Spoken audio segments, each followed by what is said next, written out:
Tune in next time for Who Are You?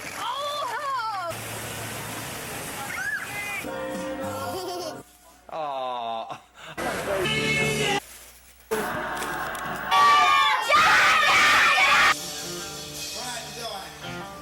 Something like that. I'm wearing my boyfriend Jake, who almost made it into like the Genie and Bottle movie, and then I'm a middle American trapped inside a closet. So, Dante, I know you wear many hats, but today we're talking about one in Pacific. Well, your playwriting hat for your drama Blue Sea, Blue Seal, which is about to have its world premiere in Brooklyn. So maybe we could start with you telling us in your own words, without giving it all away, what it's about. Yes. Blue Seal Blue Sea, or Gay Boy Grieves Death of Gay Hating Dad, is a fantasia of dance, drag, clown, performance that investigates the complicated family relationships in the wake of grief. This is a show that is in direct response to the falling out that I had with my father 6 years ago, Mhm. and in the more immediate wake of his death, his unexpected death this last April. And so it's a somber show and also it's a playful show. It's using my family's home video footage as a crucial material in it.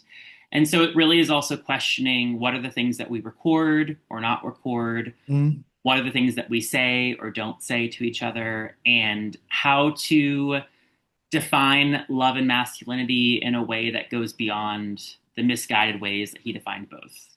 So essentially, Dante, you're using us as a therapy session. Well, rest assured to the audience that I've done plenty of therapy. So a lot of this is like, it's processed, we've Yeah. gone through it.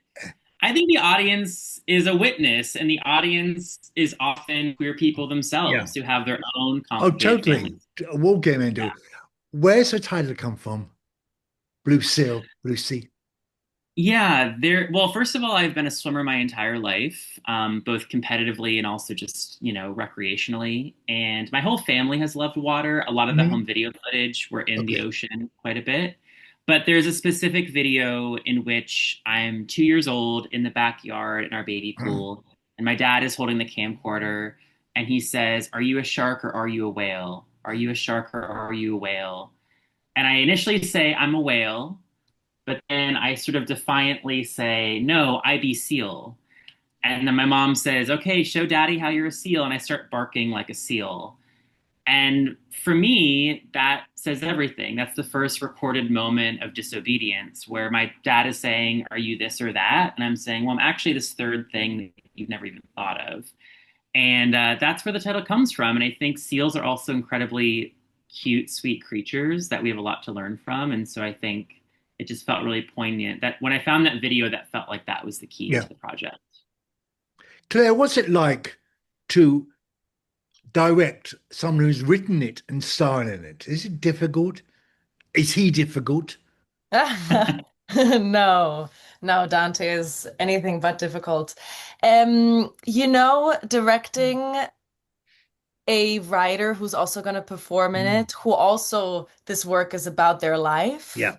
is really my role as the director is there to support and to shape this vision, this work that we're doing, so that it's palpable for an audience. So really, I'm the catalyst and the doula in this process to make sure that this work makes sense to the witnessing Yeah. eye, which is also me in the room, right? I have a lot of awareness over the fact that these are not fictional characters. This is not a fictional story. This is Dante's life, who's in the room, in front of me. So being able to just hold space and kind of direct us, and the room and the work in a way that makes sense to be witnessed by other people. Yeah.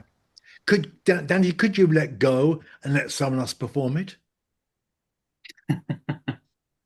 Potentially. I mean, I think this version, I'm not sure if I'm asking you as a gay man or as a performer.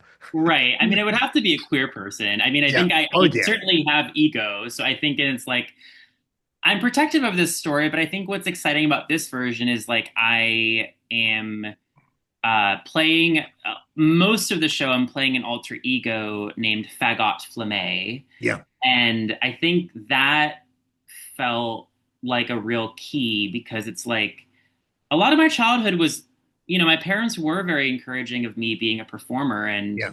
my father, in a lot of ways, was really incredible and was really supportive of me doing musical theater and was really loved Pee Wee Herman and loved performance and introduced me to Best in Show and SNL and all these things that were very funny and helped me cultivate a sense of performance. And so, in some ways now, I think with this version, I do think in some ways it would be cool to see how someone takes the role of Fagot Yeah. Flamé. I think the complicated thing would be, okay, these home videos are clearly Dante, and I think that's the audience is suspending their disbelief a bit. But it's been cool, I think, to challenge myself and to be like, okay, what I'm one person, but within me there are all these different versions of myself, and much of my life I was closeted, and that's its Yeah. whole own performance. And so Why was that it? Why was it so important for you to write this?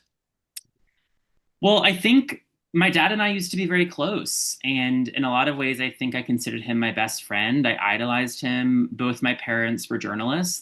I grew up in a writing household. They were Mhm. writers. I learned about writing through them. And it really broke my heart in my mid 20s when I finally said, listen, I'm queer and I want to start dating men. And this is something I've long wanted. And being completely rejected in that. And my father, in giving my father 2 years to really kind of work Yeah. through his homophobia. And, you know, people might be surprised to find that my father, I mentioned he was a journalist. Mhm. He was economically very progressive. He was socially very progressive. He was like a Bernie bro. And so I think it was confusing to Yeah. me, someone who could be so progressive and also literally be nominated for 2 GLAAD Media Awards for his journalism. Really?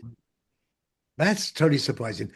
Claire, what's the audience for this? Is it someone of Dante's age or even my age?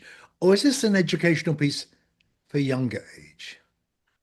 I really think all of the above. I think the Mhm. beauty of this work is that because it's so personal and vulnerable and dissecting what it means to be a queer person and looking back on your life and also looking Mhm. into the future and the present, Yeah. that one, it's really affirming for queer people to see these stories and to see themselves in some of it. Mhm. And also, I think for younger people to see what's possible for when you step into your own truth and when you actually come out of the closet or when you connect to your queerness really openly and wholeheartedly. Yeah, I find it still difficult for Queerguru, for younger people to accept our history, and which is so new and so fresh. Do you think both of you that it's going to get better for the next generation to be accepted by your family and friends? I think we're getting there. I think we're also seeing with the assault right now on queer people, specifically Hmm. trans people, that there Yeah. is still a lot we have to work through. And I think that again, like for me, a lot of this story is telling the story of someone who grew up in a pretty progressive household Yeah. not too long ago and still struggled. And so I think that like I still think that homophobia has many colors and Absolutely. shades. And so for me, I think a concern that I have too is like the homophobia that is more covert is Yeah. also the one that's harder to eradicate. Dante, your father's passed. Will your family be coming to see the show? That's a good question. I think we're still figuring it out. They My are, or mom you are. I'm figuring it out. I mean, my mom is supportive of the project. Like, I've been in communication with her around it. And I think Mhm. my mom is a bit older. She's in her mid 70s. And so I think part of it's a practical thing. And part Yeah. of it is like what's also the best way to loop her in. I will say, without giving too much away, that she's in this version a lot more. And I think Okay. that's exciting that in my father's death, I think she and I have also been able to connect in new ways. Did she know of the situation between you, father? Was she that aware of it, or was she an outsider? I think something that's been really surprising is to realize that my memory was that she was witness to a lot of these things. Yeah. And then when I realized actually a lot of these like things from my childhood, these specific stories, it often was moments that she wasn't present. And so something that's been powerful is to tell her some of the Hmm. stories that are in the show, and for her to really um, to be distressed by them and like disturbed, and also for us to work through that together. And I think she had Yeah, her own complicated relationship with him. And so I she think did. that's been something very Mhm. beautiful of us being able to, we're both storytellers. And so actually tell each other stories Yeah. about this really complicated man that we both loved, I think has been Hmm. really healing. Claire, what should we take away from this play? Mm. It depends if we're gay or not, I guess, in some ways. What I would hope an audience would take from this Mhm. is that compassion, care, joy, and process-oriented being, like honoring a Hmm. process, Hmm. is at the center or can be at the center of a lot of healing.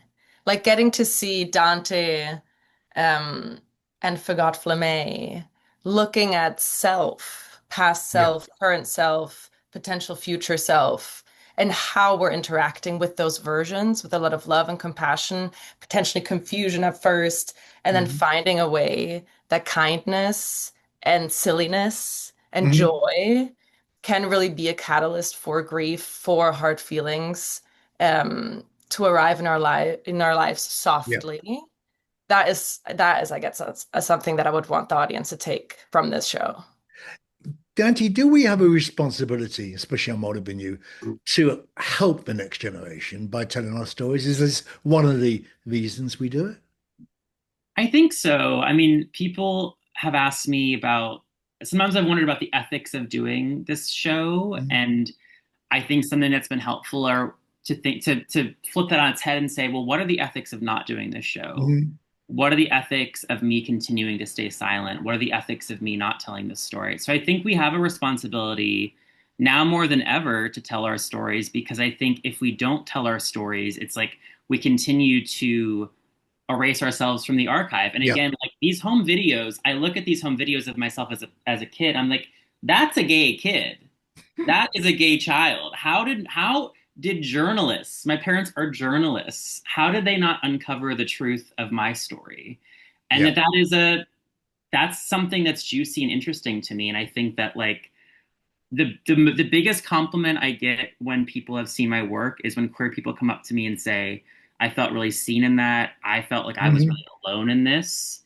And then I heard your story and I realized I'm less alone. I mean, this is a solo show Yeah. because it's a meditation on loneliness. Yeah. And I think that the audience presence makes me feel less alone. So I hope that they also feel less alone by witnessing me telling my story. Talking about alone, were your parents aware of you dating? Or did they meet any suitors, Uh, well, boyfriends, whatever you yeah, want to I call mean, them? my mom has now. I have a boyfriend who's very wonderful, and like they get along swimmingly. And I am bisexual, and so I was dating women for a lot of my life, and I Mhm. think they've met those partners. But I think it was when I really started to be upfront with, especially my dad, being like, "Yeah, I'm gonna start seeing men that hit the Yeah. terror in his eyes." We are all entitled to dignity, Yeah. and we don't need to sacrifice that for the sake of someone else, especially as queer people, to sort of like help straight people feel more comfortable. Yeah. Like that's actually going to be harmful for the people around me as well. Like Hmm. I won't, how can I be in a loving relationship if I'm doing that? And so I'm definitely not straight. I'm definitely not straight. And so queer to me is also a term about like disruption, and like I'm not the norm. I'm Yeah. not the norm.